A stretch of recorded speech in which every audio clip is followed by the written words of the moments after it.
This is part 2 of my video on education and foolishness. This idea that most people are fools in that they do very foolish things, but also they're fooled very easily, and we need to kind of fix that. A sensible way to fix that would be to look at education of young children and children in general, and older people, everyone basically. So in the previous video I explained about how mathematics is a very useful tool for not being fooled, and one of the reasons for that is because we are so often fooled by the mathematics of daily life. Coincidence fools us a lot. You're thinking of a friend, you haven't thought about them for 10 years, suddenly the phone rings and it's your friend. So what an amazing coincidence. Clearly proves there's some kind of psychic link. Now, of course, what's happened in that situation is that we have a piece of data, an event, a single event. So we were thinking about the friend and hadn't thought about them for 10 years. Suddenly they call. A single event. But what we forget is that every day we think about lots of people. And probably every day, many times, we think about people we haven't thought about for years and years and years. Maybe we see something that triggers a memory. Maybe someone says something, a name from the past. So in fact, there are all these events happening every day. Hundreds, thousands of events. And the vast majority do not involve a long-lost friend calling us up suddenly. Now, all those events, we forget them. You think about something this morning, forget what it is this afternoon. This happens hundreds, thousands of times a day. In a month, how many times does this kind of thing happen? Well, it actually happens about 1 million times a month. If you, let's say you perceive, you perceive something, or you think of something maybe once a second, in about a month, if you look at the waking hours, there's about 1 million seconds. So in a month, we might perceive a million things, notice 1 million things. Almost all of those we forget in the next second, or in the next few seconds, or next few minutes, or hours and days. And when something remarkable happens, it sticks in our memory much longer. And then they come to the dangerous bit, where we make a judgment based on this remarkable event as being special, or maybe being indicative of something else. A long-lost friend calls us up. It's indicative of psychic link. We're desperately short of money, and we discover some money that we forgot we had in a desk drawer. Indicative of a benevolent and loving God, maybe.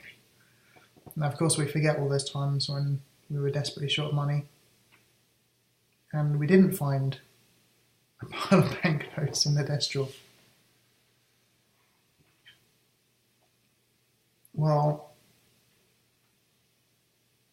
this has to become part of our culture, our way of thinking, our model of the world. It has to have a firm mathematical grounding. Because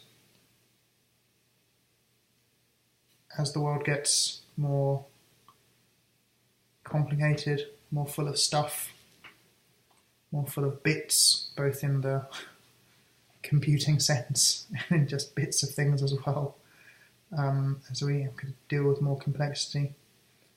As our expectations grow about what we should be able to do and how rich our life should be, how kind of stimulating and fun-filled it should be, as we become less and less satisfied with just sitting down doing nothing, we're going to get fooled by more of the daily mathematics of life. Another very important tool for not being fooled is science, both in terms of scientific knowledge, but particularly in scientific thinking, scientific attitude. The scientific cycle, the basic cycle of science. We observe something, make an idea, or you could say a theorem based on this observation. And then we think, what experiment could I use to prove, or much better to disprove, my theory? Can I find counterexamples? Can I do an experiment that might provide some evidence to support my theory? How can I apply this to everything? This basic cycle: observation, idea, testing, some kind of experiment.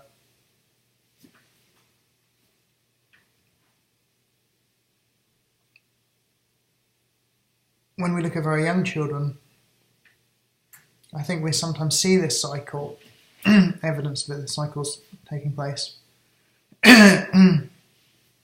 Parents often say things like, my daughter is going through a phase where she's seeing what she can get away with.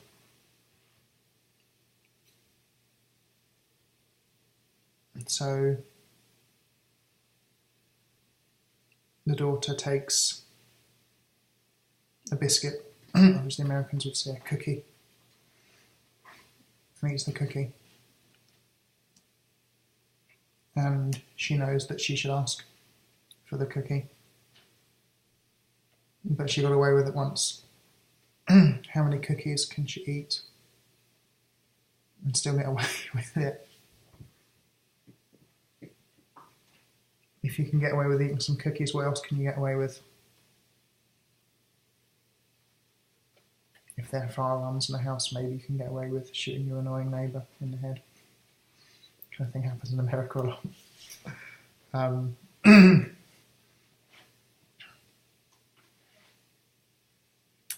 So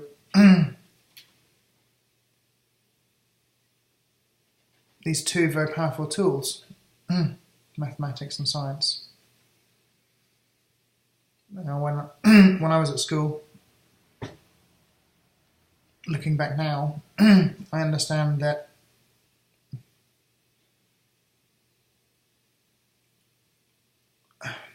in all the school subjects, of course, most of what we're learning in terms of knowledge is wrong, because most people are fools, teachers no exception. People who made the textbooks are fools. The people who made the educational programs, fools. People who set the funding for the schools, who were in government, fools. So most of the knowledge was wrong, but also the tools we were given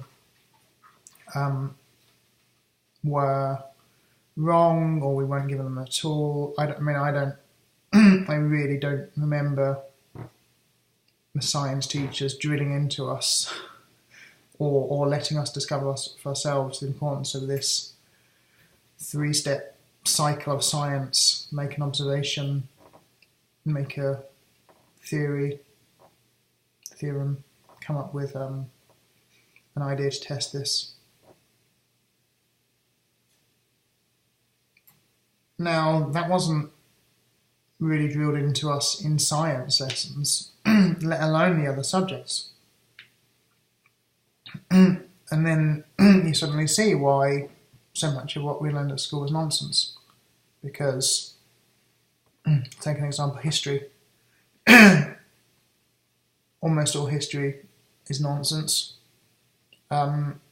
because kind of people who write history books, kind of people who teach history, the kind of people who research history, we call these people historians, and they have studied a lot of history, but often not studied much maths and science. And therefore they're lacking the tools that humans need to make useful and hopefully accurate models and bodies of knowledge about what's happened, which is, history is partly what's happened, possibly why it happened, and hopefully in many cases what's going to happen.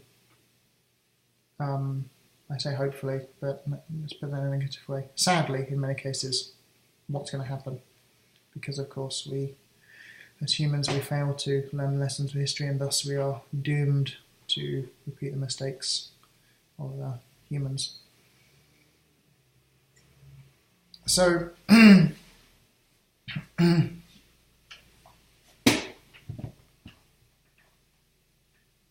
generally in education, one problem is dividing things into subjects, when of course reality has none of these artificial divisions.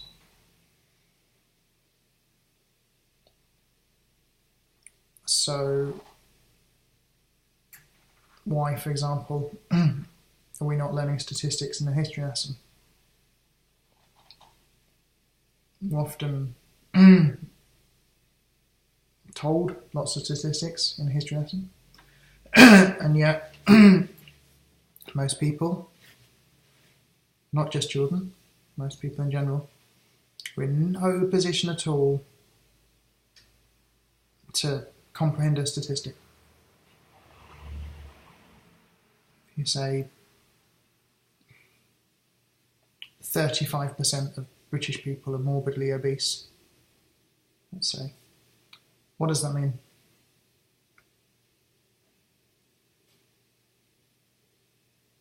Most people lack the tools and lack the knowledge, the mental tools and the knowledge base to understand that statistic, to make any sense of it, or to reject it, to say, oh, this is valueless.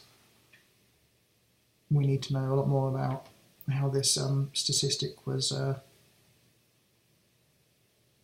derived, how many people were sampled, what's the definition of morbidly obese, what are the errors in our process. Often in statistics,